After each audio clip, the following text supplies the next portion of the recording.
लोगोफोर खुसिया बायना लाबोदोंमोन नैया मासेयाव 20 थाखा करि माने माथाम लाबोदों आरो माथामजों 50 नैबेयाव मासे दंबोयो एक्सुवेलि कारेन्ट गैया नै मासे एसे गिदिर आरो इनिफ्राय दा नै बे मानैखौ संना जानोसै मानो होनबा थैहां जाबायमोन ओंखायनो बुथारनाय जाबाय आरो नै मानैखौहा नोंथांमोना नायदो इलफिस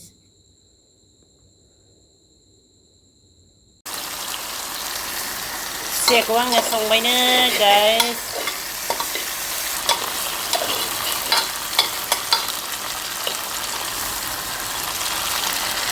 लोगोफोर फ्राया जाबाय ओमफ्राय मोननैसो दैखांना दोननि आङो जाजुबा गाबोन जानांगौ फुङाव बेखिनिखौ दोनबाय लोगोफोर हारसिं नालाय ओमफ्राय नै बेखिनिखौ संलायबाय एफा बुरजा नाङा हारसिंखायनो दायो आङो पियास आरो सामब्रामखौ हाना होखादों आरो बानलुखौ दा होगोन एसे उनाव बानलु गुन्दै होगोन ओमफ्राय लोगोफोर आङो माने माबा बायना लाबोदोंमोन खिफि लेवा बेखौबो होफानोसैनिया बे गथा गथायनो होगोन आरो एसे एरना होनि ओमफ्राय दै होफानोसै लोगोफोर नैबे बिराद टाफ जायो आरो नैबेयाव संब्ला ओमफ्राय लोगोफोरनो जाब्रां आरो जिरा गरनैसो होफाबाय देलियासै आङो लोगोसेनो फानलु गुन्दैखौ एसे होनि आखाइजों खेबख'नो सामसखै आंहा नै बिदिनो होफाबाय आरो दै होखानोसै आङो ओंखामाबो मोनबाय दै होदों जाबाय बायदि मोनदों आङो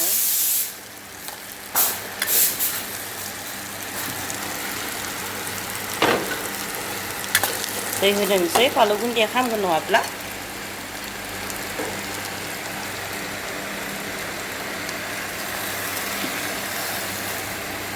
जै फारानोसै आरो दा बेखौ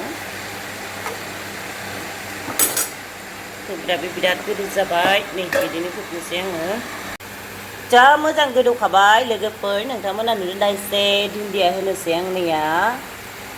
ओमफ्राय नै गंगार दुन्दियाबो होनोसै मानो होनबा दैखांनोसैना आङो दसे उनावनो सिम्पोलनो दिनै जानोसै आरो खुसियाखौहा आङो वाव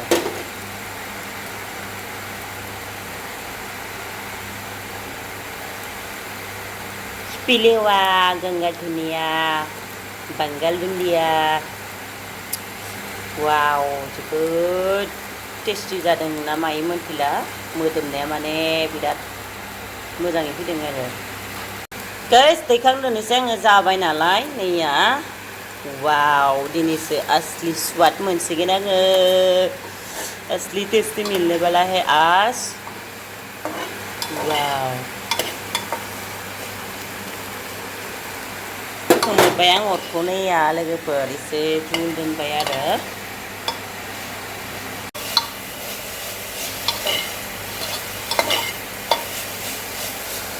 दोस्तों अभी खाने के लिए रेडी हो आप लोग देख सकते हैं ये इल्फिश के साथ बनाया हुआ रेसिपी जिसमें हरी पत्तियाँ भी डाली हूँ और ये है राइस और एक प्याज ले लिया मैंने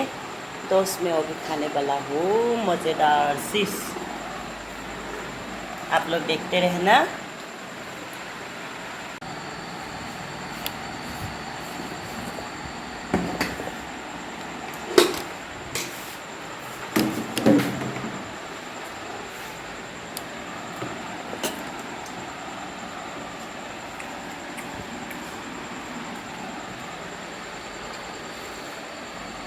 हेलो दोस्त खाने वाला हूँ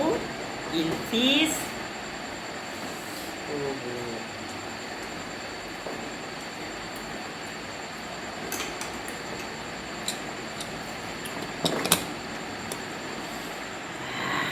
क्या जबरदस्त है यार इसमें दिखाई नहीं दे रहा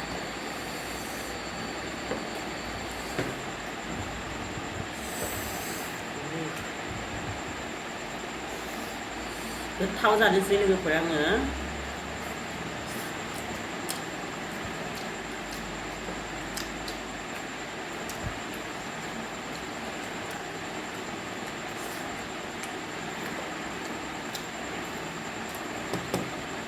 टेस्ट ना आलादा कंपटीशन अलग लेवल का है टेस्ट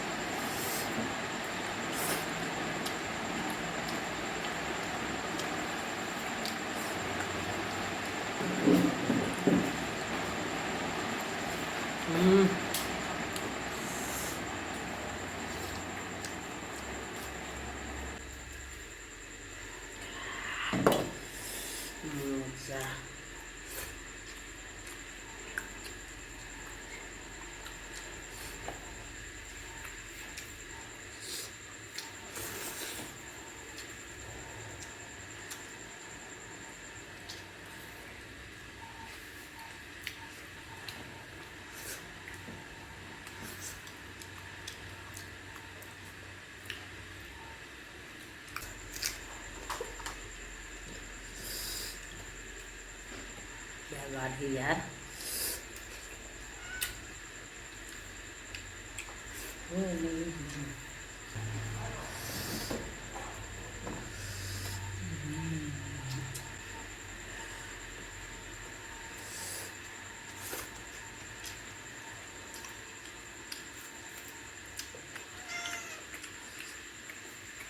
अब बिजली खुशिया है हमारे घर पर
वाह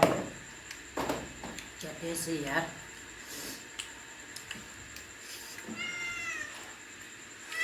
बिल्कुल सही है